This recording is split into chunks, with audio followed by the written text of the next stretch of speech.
자, 여러분 이 제목을 머리에 마음에 염두에 두시고 오늘 이 말씀이 어떤 말씀인지를 한번 같이 풀어나가시고 같이 묵상하도록 하겠습니다. 여러분, 우리가 자주 쓰는 말 중에 집사님 우리 언제 한번 밥 먹어요 라고 하는 말을 자주 쓰지요. 꼭 여러분 밥을 먹지 못하더라도 또 일상적으로도 우리가 그분하고 만나고 싶다라고 할 때 한번 식사했으면 좋겠습니다 라고 말하죠. 근데 여러분 중에 만약에 그 상대가 나에게 식사를 초대하는 분이 내가 정말 사랑하고 존경하고 내가 언제 그분하고 꼭 한번 밥을 먹었으면 좋겠다라고 한다면 그때 식사 자리는 좀 남다를 겁니다. 기다려지기도 하고 어디서 만날까? 메뉴는 뭘로 하지? 그분이 나하고 식사를 하자고 하면 어떤 말을 하실까? 여러 가지 기대가 될 것입니다. 자, 그렇다면 예수님이 만약에 여러분에게 밥 한번 먹자라고 한다면 여러분 그것은 또 다른 의미가 될 거예요.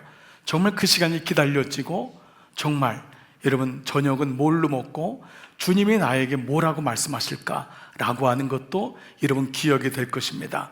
여러분 이런 의미에서 예수님의 일대기를 가만히 보면은요, 예수님이 참 밥을 많이 드셨습니다. 식사를 참 많이 하셨어요. 성경에는 다 일일이 나와 있지 않지만은 여러분 오죽하면 예수님을 먹기를 탐하는 사람이라고 했어요. 얼마나 잘 드셨으면. 그래서 어떤 분이 저한테 목회를 하려면 먹회를 잘해야 된다, 먹는 걸 잘해야 된대요. 오죽하면 그런 얘기를 우리가 웃음말로 쓰겠어요. 그런데 예수님이 먹기를 탐해서 했겠습니까? 그 죄인들, 연약한 사람들, 병든 사람들 집집마다 신방하시면서 그들의 마음을 만져주고 안아주신 것이죠. 이스라엘 유대인들은 식사한다는 것은 친구가 된다라고 하는 의미가 있는 거예요. 그냥 한번 밥 먹고 끝나는 게 아닙니다. 실제로 성경에는 예수님의 식사했던 기록이 많이 나와 있어요. 우리가 보는 누가복음에 예수님의 식사 장면이 몇 번 나오냐면 7번이 나와요. 여러분 아마 눈여겨보지 못하셨을 수도 있어요. 예수님이 처음 사역 공생애 때부터 해서 부활하신 다음의 사건도 나와요. 여러분 예를 들면 엠마오로 가는 두 제자가 예수님 알아오지 못하자 날이 저물었을 때 여관으로 들어가셨을 때 저녁 식사를 주시죠. 그때 눈이 열려가지고 주님인 줄 아는, 즉 이런 일들이 7번 나와요. 제가 이렇게 7번 나온다면 지금부터 성경을 찾는 분들이 있어요. 여러분 제가 다 찾았으니까 여러분 안 찾으셔도 돼요. 자, 그 정도로 예수님의 식사가 많이 나오는데 만약에 예수님에게 예수님 가장 특별한 식사가 언제였어요? 라고 묻는다면 예수님은 바로 오늘 본문의 식사를 얘기할 거예요. 바로 유월절 식사입니다.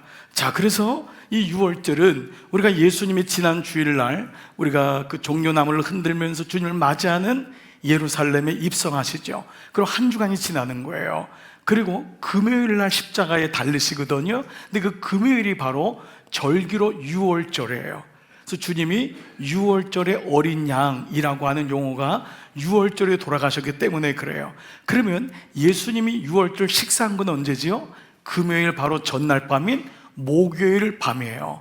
목요일 저녁에 여러분 요한복음 보시면은 성찬도 하지만은 식사도 하지만 제자들의 발을 씻겨주는 세족식도 나오는 게 바로 오늘 목요일 날 있었던 사건이 오늘의 말씀인 것을 알게 됩니다. 자, 그래서 오늘 본문은 그 예수님의 유월절을 어디서 지킬 것인가 해서 큰 다락방을 주님께서 허락하시게 되고 그 다락방에서 제자들이 모입니다. 자, 그 말씀이 오늘 14절부터 보는데요, 다 같이 볼펜 들고 먼저 동그라미 칠 가장 중요한 단어가 있어요. 첫 번째 뭐죠? 때가 이름에. 성경은 이 때에 대해서 말씀해요. 물론 이 때는 카이로스입니다. 하나님의 때라는 거죠. 그냥 시간이 됐다. 우리가 생각할 땐 유월절 저녁 식사할 때가 됐나 보지, 밥 먹을 때, 그게 아니라 이 때는 예수님께서 십자가에 달려 구원을 이루시는 그 때가 이름에. 그래서 예수님의 공생애도 때가 참해. 그러니까 주님은 자신의 때가 아니라 하나님의 때에 맞췄던 거예요. 이것이 구원이에요. 여러분 우리가 이 땅에서 아무리 떵떵거리고 돈을 가지고 산다 해도 구원받지 못하는 그 구원의 때를 모른다면 가장 불쌍한 사람이 되는 것과 마찬가지입니다. 그렇지 않습니까? 여러분, 이 땅에 누리는 건 다 지나간다고요. 예, 천지는 없어지겠거니와 내 말은 사라지지 않는다, 없어지지 않는다. 천지는 다 지나가요. 세상에 그 기뻤던 거, 여러분 힘들었던 거, 그 영광과 우리가 누렸던 모든 것들 다 지나갑니다. 어느 날 보니까 60이네요. 어느 날 봤더니 70이에요. 아니, 어느 날 봤더니 80이 다 됐네요. 우리 인생이 지나가는 거예요. 그런데 하나님 말씀은 구원의 때는 놓치면 안 되잖아요. 그러니까 예수님도 이 때에 관심 있는 거예요. 주님이 이걸 위해 오신 건데 드디어 주님이 십자가에 달리실 때가 이르렀는데, 두 번째 단어가 오늘 말씀 푸는 아주 중요한 단어예요. 바로 사도들이라는 단어입니다. 동그라미 사도들. 자, 이 사도는요, 누가복음이 지금까지 한 번도 쓰지 않은 단어인데 누가가 사도라는 단어를 이 유월절 식사 시간에 쓰고 있어요. 자, 이 말은 사도행전 누가복음을 썼던 누가가 또 다른 성경을 쓰는 게 사도행전입니다. 그렇죠? 그러니까 누가복음과 사도행전은 저자가 같아요. 같은 의사 누가거든요. 마치 초대교회 때 사도행전을 통해 이루어질 일들, 앞으로 세워줄 교회와 새로운 공동체에 대한 말씀을 뭔가 예표하는 말씀이 느껴지죠. 그런데 이 말씀은 더 큰 의미가 있어요. 사도라는 말이 헬라어로 아포스톨로스라는 단어를 씁니다. 여기서 영어로 이제 아포스톨스 이런 단어를 쓰잖아요. 이 아포스톨로스라는 단어는 뭐냐면 보냄을 받은 자라는 뜻입니다. 그러니까 이 말은 뭐 대표 뭐 이런 단어로도 쓰이지만은 원어적으로는 보냄을 받았다는 거예요. 주님이 그를 보냈다라는 말로 써서 대사라는 말, 너희는 그리스도의 대사다. 바로 이 단어하고도 아주 유사한 단어가 이 단어입니다. 그런데 이 단어가 흥미롭게도요, 예수님이 쓰신 단어는 종교 용어가 아니에요. 우리가 볼 때는 보냄을 받았으니까 하나님이 보냈다, 종교적인 언어 같은데 이 말은 로마 황제가 쓰는 군사 용어예요. 정치 용어예요. 이 말은 뭐냐 하면 로마 황제가 어느 지역이나 민족, 나라하고 전쟁을 일으켰을 때 백성들을 먼저 보내기 전에 집정관을 먼저 보냅니다. 그래서 먼저 가서 그 나라를 다스리게 하는데, 그때 그에게 권한을 주는 게 뭐죠? 예를 들면은 이 권한을 통치권, 외교권, 그리고 황제를 대신하는 판결권을 주는 거예요. 그러니까 먼저 가는 장군이라든지 정치인들, 이 사람을 보내서 그 권세를 가지고, 왕의 권세를 가지고 다스려라 라고 하는 것이 아포스톨로스라는 거예요. 자, 그러면 예수님이 왜 종교적인 용어로 제자들을 알아듣기 쉽게 너희가 뭐 예를 들면 랍비가 되어라, 너희가 예를 들면 제사장이 되어라 이러면 될 텐데 사도들과 함께 모여 사도라는 단어를 썼을까라는 거예요. 자, 이 말씀에서 우리가 떠올라지는 말씀이 있어요. 마태복음의 맨 마지막에 예수님이 놀라운 말씀을 하세요. 이걸 제자들이 이해했을까요? 마태복음 28장 18절 보시면 이렇게 말씀하세요. 예수께서 나와 말씀하 이르시되 하늘과 땅의 모든 권세를 너에게 주었대요. 이게 제자들이에요. 제자들은 갈릴리를 떠나본 적이 없는 사람이에요. 그냥 1년에 한 번 예루살렘을 갈 정도로 갈릴리가 바다인 줄 알고 사는 사람이 제자들이에요. 처음 본 거예요. 근데 그들에게 하늘과 땅의 모든 권세를 주셨대요. 그래서 뭐라고 하냐면 너희는 가라, 그리고 모든 민족이래요. 아니, 갈릴리 사람도 모르는데 모든 민족으로 제자로 삼아 아버지와 아들과 성령의 이름으로 세례를 베풀고 내가 너희에게 분부한 모든 것을 지키게 하라. 그리고 그 다음 구절 보세요. 볼지어다 내가 세상 끝날까지 너희와 항상 함께 있으리라. 이 권세가 뭐냐면 바로 아포스톨로스예요. 그러니까 이 말씀이 마태복음에 있는 마지막 이 말씀하고 연결됨을 알 수 있죠. 그러니까 지금 사도들과 함께 앉으사 마지막 유월절 날 예수님으로부터 말씀을 듣는 이 사람은 더 이상 제자가 아닌 거예요. 이 사람은 앞으로 새 공동체, 새 하나님 나라의 주역이 될 사람임을 말씀하고, 이 사도는 제자들만이 아니라 성만찬에, 주의 만찬에 참여하는 우리 모두가 보냄을 받은 자고, 너희는 가서 모든 민족으로 제자를 삼는, 귀신을 제어하고 나의 보냄을 받은 대사다. 바로라고 하는 말씀이 이 말씀 가운데 있다는 것입니다. 그래서 오늘 이 말씀이 성찬의 의미가 단지 우리가 교회에서 날 익숙한 그런 성찬에 훨씬 뛰어넘는 또 다른 차원의 말씀을 주고 있음을 보게 됩니다. 자, 그래서 예수님은 이 식사를 어느 때보다도 너무도 간절히 기다렸던 것을 15절에 말씀하고 있어요. 자, 15절 같이 읽게요. 시작. 이르시되 내가 고난을 받기 전에 너희와 함께 이 유월절 먹기를 원하고 원하였노라. 이 유월절은 뭐예요? 유월절의 어린 양, 그 유월절의 음식으로 나오는 어린 양을 먹기를 원하고 원했다는 거예요. 너무너무 간절히 원했다는 거예요. 자, 그러면 이게 뭔 말이죠? 뭔가 예수님이 지금 너무도 중요하게 할 얘기가 있다는 거죠. 그래서 모든 성서학자들은요, 성경에서 이 구절을 이해 못하면은 예수님을 믿을 수 없다, 그 정도까지 얘기했어요. 이 구절이 사복음서에서 가장 중요한 구절이래요. 그러니까 오늘 여러분이 이 말씀을 정말 잘 듣기를 바라고요, 이 말씀이 이해가 안 되면 성령께 기도하셔야 됩니다. 그리고 믿음을 달라고, 이 말씀이 어떤 말씀인가 들려야지만 그때 비로소 복음이 들리는구나 라고 하는 것이 오늘 아주 특별한 식사 안에 감추어진 진의라고 할 수 있습니다. 자, 유월절은 그럼 뭐지요? 여러분, 유월절은 이스라엘에게 있어서는 너무도 귀중한 명절이었습니다. 여러분이 알다시피 애굽에서 430년 동안 종살이 하잖아요. 근데 그들을 하나님이 일방적으로 건지셔요. 예, 그들을 구원하시는 거예요. 출애굽하세요. 그래서 바로 왕에게 10가지 재앙을 내리는데 그 정도면 무너질 것 같은데 바로 왕이 항복을 하고, 이게 세상이거든요. 그러니까 예수님이 어떻게 하지? 하나님이 마지막 10번째 재앙이 애굽 안에 있는 모든 사람과 짐승을 물론한 막론한 초태생이 죽는, 그거를 경험하게 합니다. 그런데도 바로 왕은 마음을 굽히지 않는 거예요. 그때 바로 이스라엘에게 말씀이 던져지는 게 뭐죠? 어린 양, 그 다리를 꺾지 아니한 어린 양. 그래서 그 말씀이 예수님이 다리를 꺾지 아니했다라는 말씀이 응하게 되잖아요. 다리를 꺾지 아니한 어린 양의 먼저 피를 문의 양쪽의 문설주와 임방에 바르라는 거예요. 그 발랐을 때 죽음의 권세가, 누구든지 죽어요. 그런데 죽지 않는 일을 경험하게 해요. 구원에 대한 예표로 죽지 않는다, 어린 양의 피를 바른 집은 죽지 않는다. 그런데 이 말씀을 이스라엘 백성도 다 믿었을까요? 저는 아니라고 생각해요.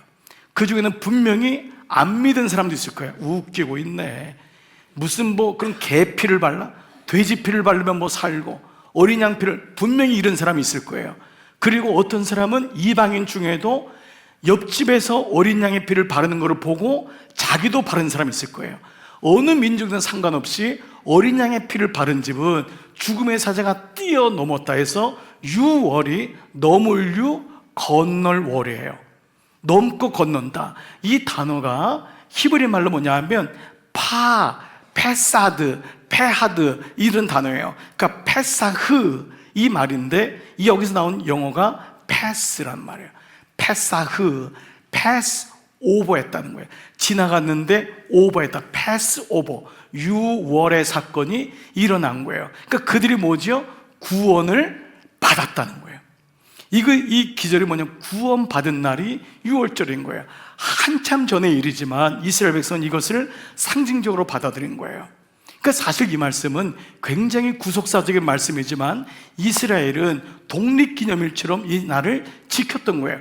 그 날의 의미를 깨닫지 못했던 거예요. 여하간 그들은 유월절이 되면은 어린 양을, 그 꺾지 아니한 어린 양을 불태워서 그걸 먹고, 그리고 나무라고, 그리고 무교병, 굽지 않은 걸 가지고 떡을 집어넣지, 효소 집어넣지 않은 걸 먹으면서 그들은 그 주님의 은혜를 기억했던 날이죠. 그런데 이 유월절 식사 때 놀랍게도 주님께서 뭐라고 하시냐면 내가 유월절에 어린 양이다, 이 얘기를 하세요. 이건 너무 충격적인 말씀인 거예요.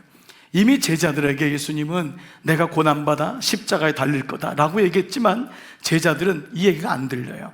왜냐하면 제자들은 예수님을 통해서 이권을 누리기를 원했기 때문에 구원의 사건이 예수님 통해서 그냥 잘 살기를 원했던 거예요. 잘 먹고 잘 살면 된다, 여기에 멈춰져 있었던 거예요.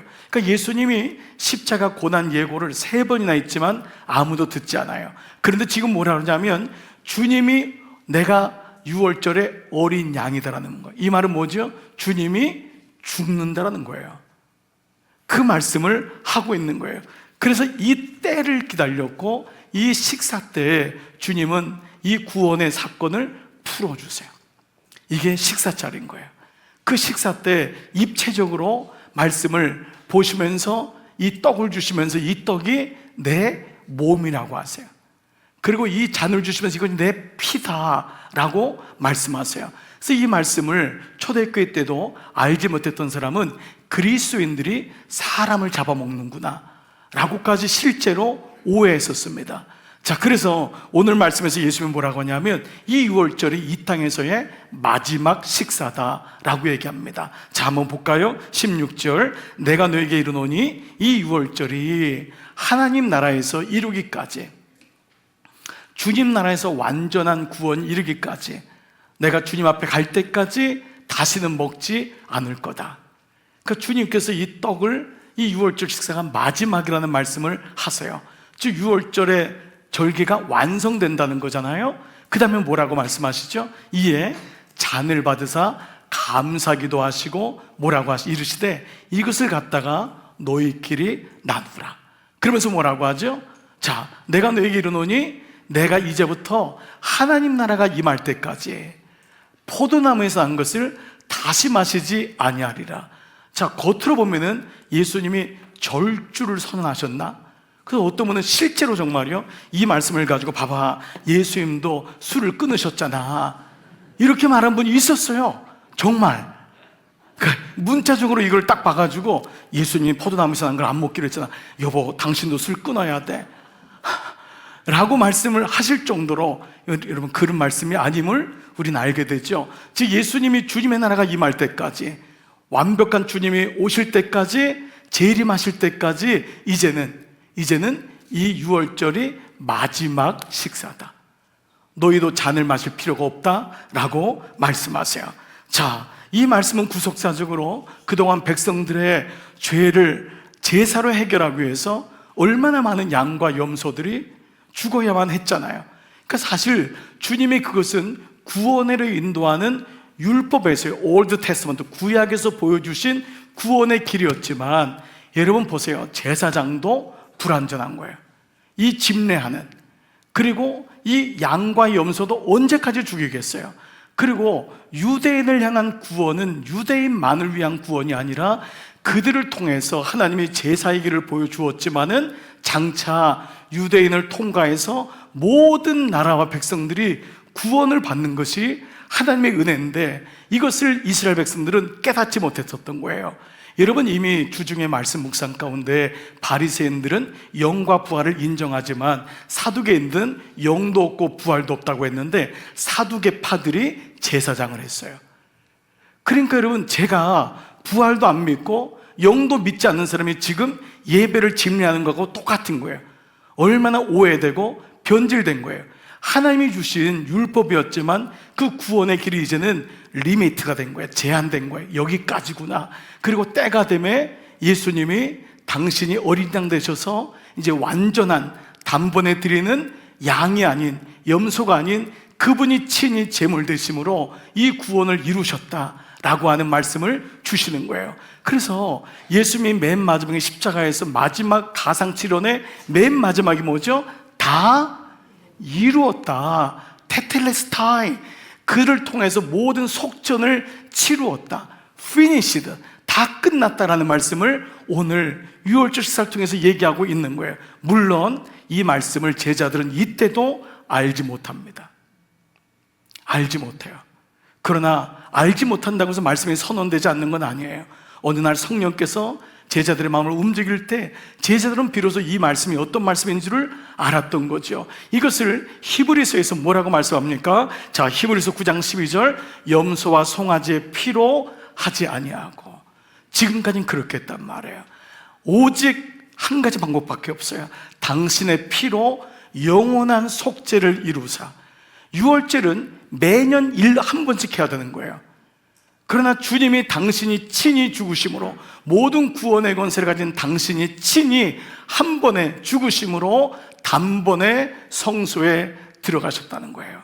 이 말씀을 통해서 주님의 구원의 역사가 어떻게 이루어졌는지를 말씀하고 있죠.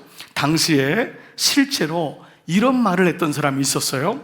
도대체 이 유대인의 죄를 위해 얼마나 많은 짐승이 죽어야 되는가? 이 말은 당시 로마의 집정관이었던 세스티우스라는 사람이 온 예루살렘을 뒤덮은 짐승들의 울음소리, 얼마나 그 유월절날 얼마나 짐승들이 막 잡느라고 울었겠어요?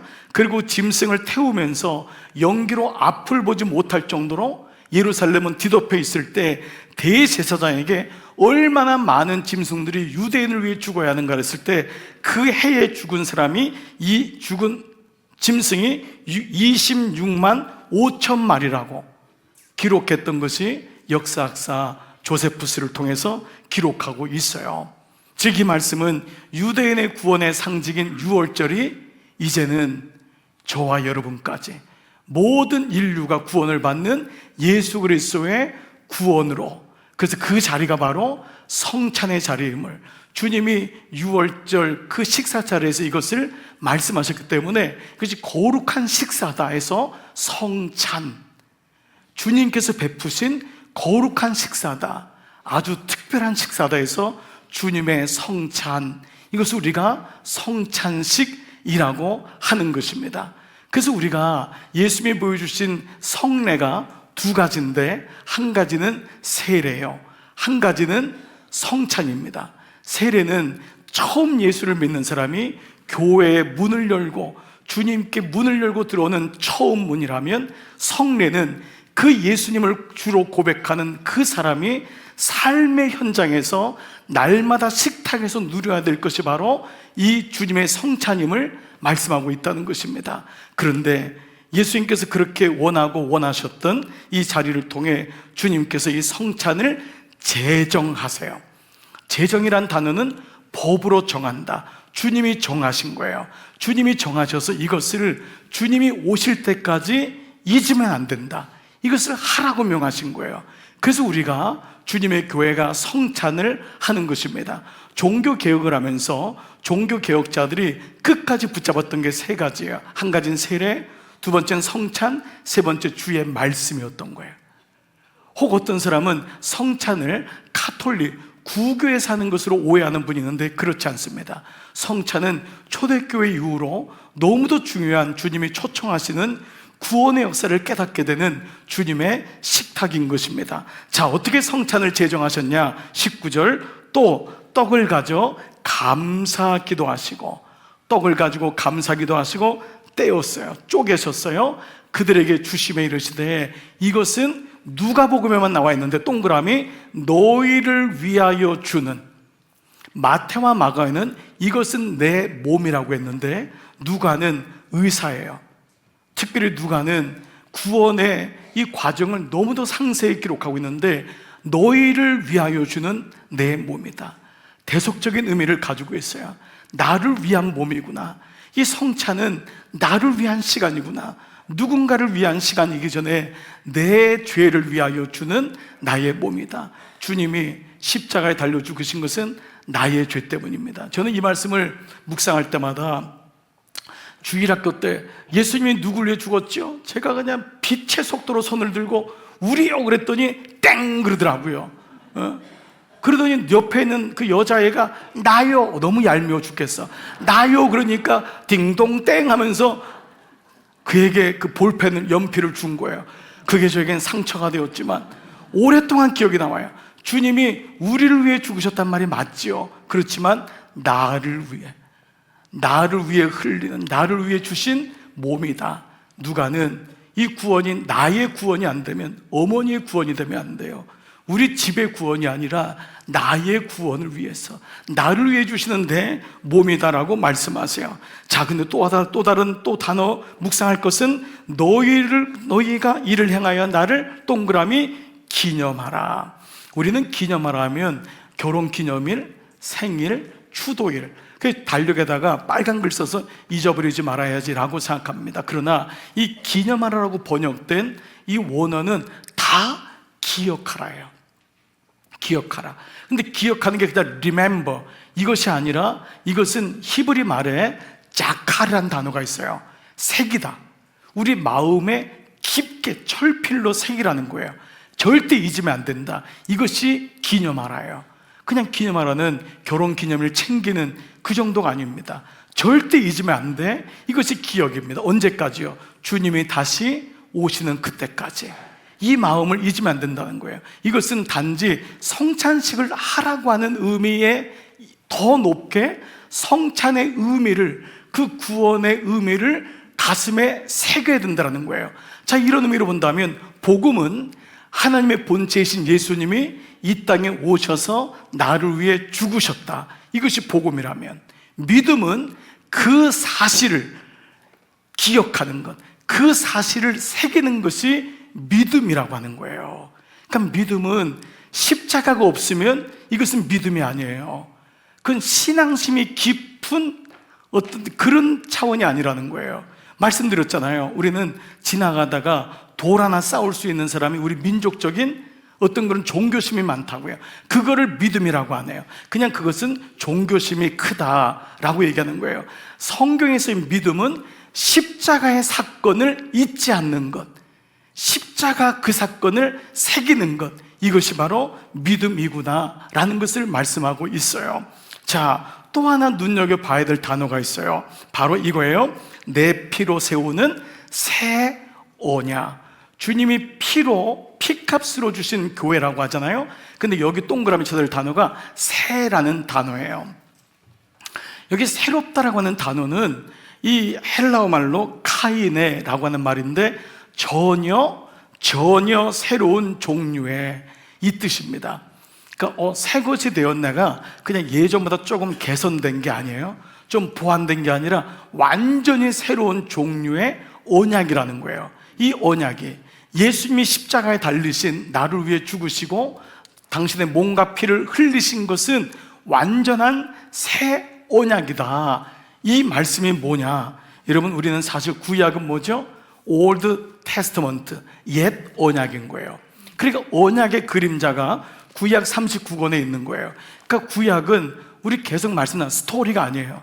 이 말씀은 이스라엘의 역사가 아니에요. 그것을 통해서 하나님이 흐르는 하나님의 언약이 이 안에 있어요. 그래서 우리는 쉐마 때 말씀 배웠죠? 아담의 언약부터 노아의 언약, 무지개를 통해서 아브라함을 통해서 그 새 사이로 불꽃이 지나가는 그 언약을 통해 주님께서 언약을, 쪼갠 고기 사이로 주님의 빛이 들어가는 그 언약을, 그리고 노아를 통해, 아브라함을 통해, 왕중의 다윗을 통해 계속해서 하나님이 언약을 우리에게 이루시는 거예요. 그런데 이 언약을 통해서 우리에게 주시는 게 뭐냐면 새 언약인 신약으로 넘어온단 말이죠. 그러니까 그 말씀이 뭐냐면 이 말씀을 안 사람이 예레미야예요. 놀랍게도 예레미야가 구약 사람인데 옛 언약으로는 안 된다는 걸 알았어요. 그리고 앞으로 새 언약의 시대가 오는 것을 알았어요.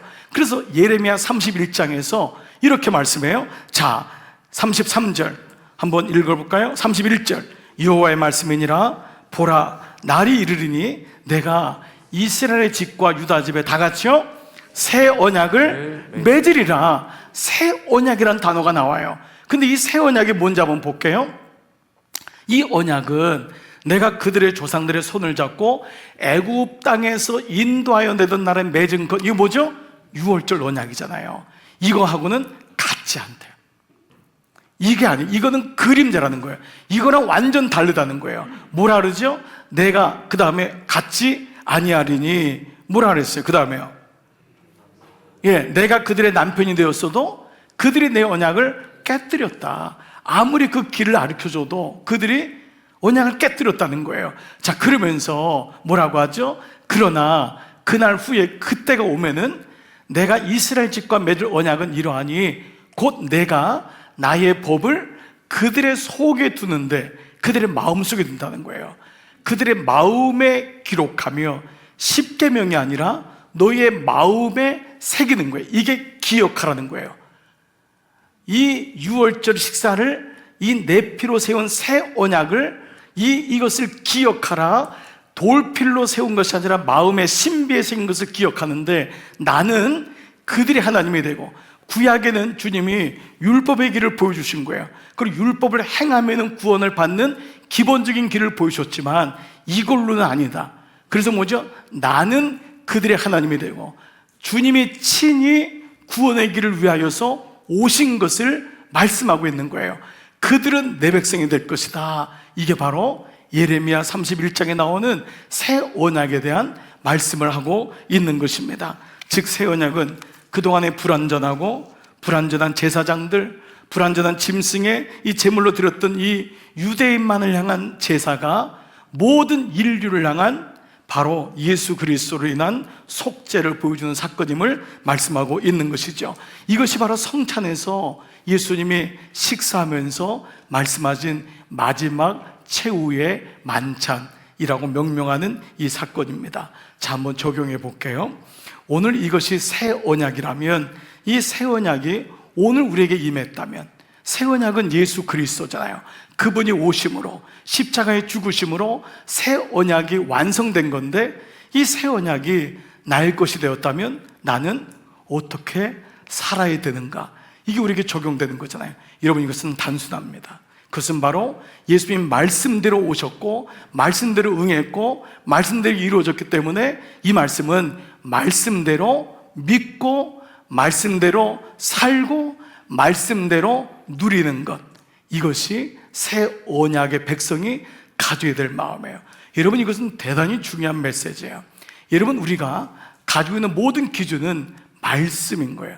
하나님 말씀대로 내가 믿고, 그 믿음에서 나오는 행함을 갖고 그 말씀을 가지고 누리는 줄 믿습니다. 여러분, 제가 이 말씀을 한번 고백할 때 정말 여러분 가슴 깊은 속에서 한번 아멘으로 한번 동의하고 정말 같이 고백했으면 좋겠어요. 여러분, 새 언약을 누리는 삶은 하나님 말씀을 믿고 행하고 누리는 줄 믿습니다. 여러분, 이것이 그리스도인이에요. 그리스도인은, 그러니까 이르려면 뭐죠? 두 가지가 성립돼야 돼요. 내 안에 말씀이 있어야 돼요. 내 안에 말씀이 있어야지만 말씀대로 믿잖아요. 말씀이 없으면 순간순간 내 경험으로 사는 거예요. 세상의 논리로 사는 거예요. 율법으로 사는 것입니다. 내 안에 말씀이 있어야지만 이것이 가능하고, 또 하나는 말씀으로 세상을 정확하게 봐야 됩니다. 여러분이 세상에서 살면서 높은 곳에도 올라가고 누릴 수도 있고 여러 가지 혜택도 받을 수 있어요. 또 어떤 사람은 고난도 당할 수가 있어요.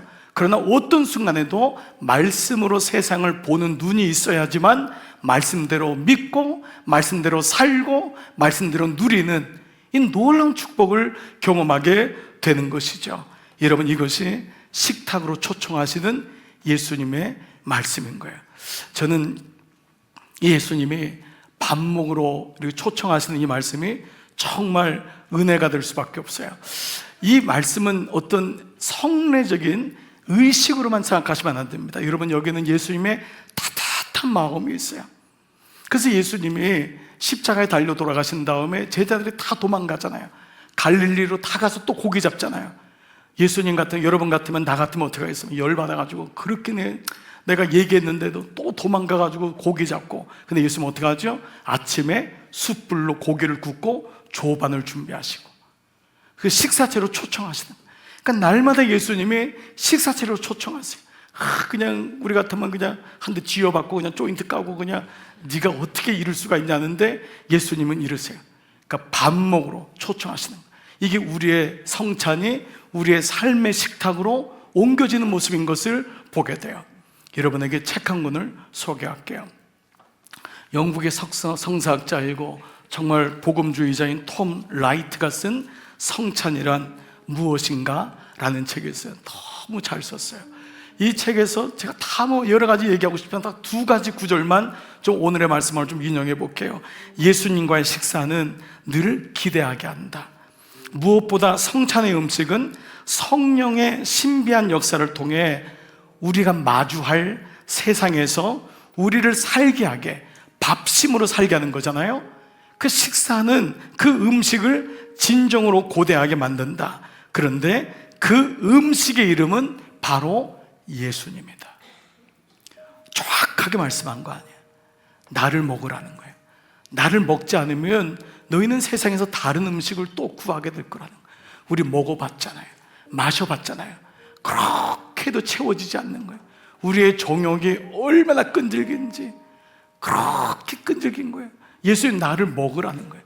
그 음식은 예수님이라는 거예요. 여러분, 이 말씀 앞에서 우리는 다시 우리를 보게 되는 거예요. 내가 먹고 있는 것은 무엇인가? 또 다른 구절이 있어요. 성찬은 두 가지로 이루어지는데 첫 번째는 예수님 말씀이고 그 다음은 식사이다. 그래서 성찬은 먼저 말씀으로 마음이 뜨거워지는 것이다. 성찬은 먼저 말씀이 들리는 사람에게 주어지는 은혜라는 거예요. 말씀이 들려줘서 내가 구원에 감격하고 감사하고 그 주시는 은혜가 말씀이 들려질 때, 그리고 나의 삶의 식탁에서 예수님을 나누는 거다. 그 말씀을 가지고, 몸이신 말씀을 가지고 삶의 식탁에서 예수님을 나누는 거래요. 어떤 식탁의 자리에서든지 예수님을 초청하고 예수님이 베푸신 식탁으로 내가 나아가는 거예요. 이것이 성찬이라는 거예요. 그래서 성찬에서 이어지는 말씀이 놀랍게도 여러분 고린도전서 10장 보면은 17절에 성찬의 말씀이 이 말씀이 있어요. 떡이 하나요 많은 우리가 한 몸이니 이는 우리가 다 한 떡에 참여합니다. 우리는 사실 다 달라요. 여러분 부부도 같지 않아요. 달라요. 우리가 어떻게 똑같아요? 그런데 성찬을 통해 몸이신 예수님을 통해 한 몸이 되는 거예요. 아, 아내와 내가 한 몸이 되는구나. 우리 자녀가 성찬에 동참할 때, 우리가 참여하게 될 때 한 몸이 되는 거예요. 이게 성찬의 신비인 거예요. 우리 모두가 다 달라요. 여러분 처한 위치도 다르고 태생도 다르고 우리 모두가 생긴 것도 달라요. 그런데 성찬에 동참할 때 우리가 한 몸이 된대요. 그리고 이것이 우리가 다 한 떡에 참여한, 한 떡인 건 뭐예요? 한 분이신 예수 그리스도께. 그런데 이 구절에서 나온 파생된 구절이 뭐냐면 31절에 그러므로 너희가 먹든지 마시든지, 이게 성찬에 대한 말씀이에요. 그런데 우리가 이 성찬을 잊어버리면은 먹고 마시는 것에 그냥 세상을 살아버리는 거예요. 그냥 너희가 어디를 가든지 먹든지 마시든지 뭘 하든지 하나님의 영광을 위해라. 하나님 잊지 말아라. 이것이 성찬에 참여한 우리에게 주시는 메시지예요. 오늘 말씀을 마치면서 저는 성찬에 대한 말씀을 묵상할 때마다 세 가지의 가장 기본적인 좀 영어적인 표현이지만 늘 마음에 잊지 않는 게 있어요. 성찬의 은혜가 있는 사람에게 주시는 세 가지 단어가 있는데, 첫 번째 look up, 하늘을 바라보라는 거예요. 여러분 삶에서 어려울 때마다 주님의 식탁의 자리를 기억하는 거예요. 주님을 바라보는 거예요. 땅만 바라보지 마세요. 세상만 보지 마세요. 너무 속상하잖아요. 너무 힘들잖아요. 수고하고 무거운 짐 때문에 눌리잖아요. 그때마다 고개를 들어보세요. look up, 하늘을 보라는 거예요. 주님을 보라는 거예요. 그때 우리의 인생 속에 임하신 하나님의 은혜가 보여져요. Look back, 지난 시간까지 인도하신 하나님께 감사하고 Look back, 돌아보자는 거예요. 내 힘으로 산 게 아니구나, 하나님의 은혜로 살았구나. Look back, 하나님의 은혜를 바라보는 저는 꼭 돌아보게 돼 있어요. 하나님 정말 감사했어요. 그리고 그 은혜를 가지고 세 번째 Look forward, 뭐죠? 주님의 고대하신, 주님의 구원을 고대하고 천국을 사모하는 마음으로 저는 주님 만나기를 원합니다. 주님, 저는 주님밖에 없습니다. Look forward, 이것이 성찬에 우리에게 적용되는 말씀이라 할 수 있을 것입니다. 사랑하는 여러분, 오늘 여러분과 함께 성찬을 나눌 겁니다. 그때 Look up, 주님을 바라보세요. 그때 여러분의 지난 시간이 해석이 될 거예요. Look back, 주님이 지금까지 인도하신 하나님의 은혜를 기억해 보세요. 그리고 여기서 멈추지 마시고 우리 함께 손잡고 look forward, 주님 천국 가는 그날까지 제가 이 성찬의 구원의 은혜를 잊지 않겠습니다. 이 은혜가 여러분 가운데 임하기를 주의 이름으로 축복합니다. 우리 이 찬양 같이 고백하겠습니다. 주 예수 해변서 떡을 떼사 주 예수 해변서 떡을 떼사 무리를 먹이어 주신 가치 여생의 양식을 나에게도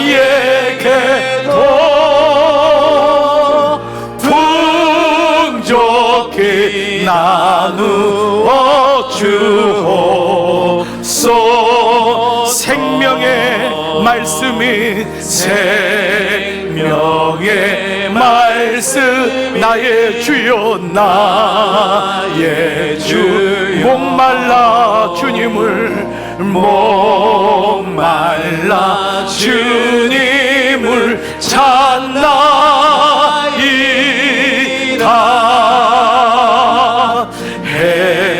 해변서 무리를 먹임같이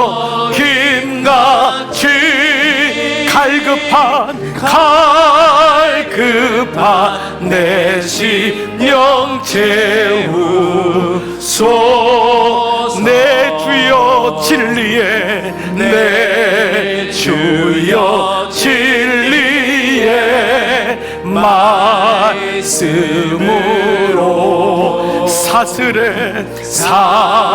사슬에 얼매인 날 부시사 내 맘의 평화를 누리도록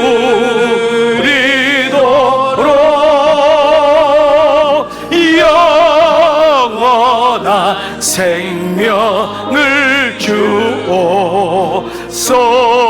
성령을 내 맘에 성령을 내 맘에 보내셔서 내 어두운 영의 눈 밝히시사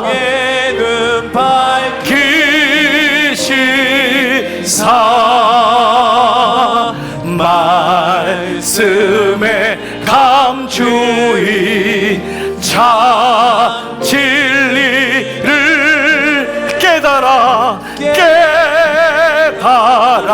알도록 하옵소서.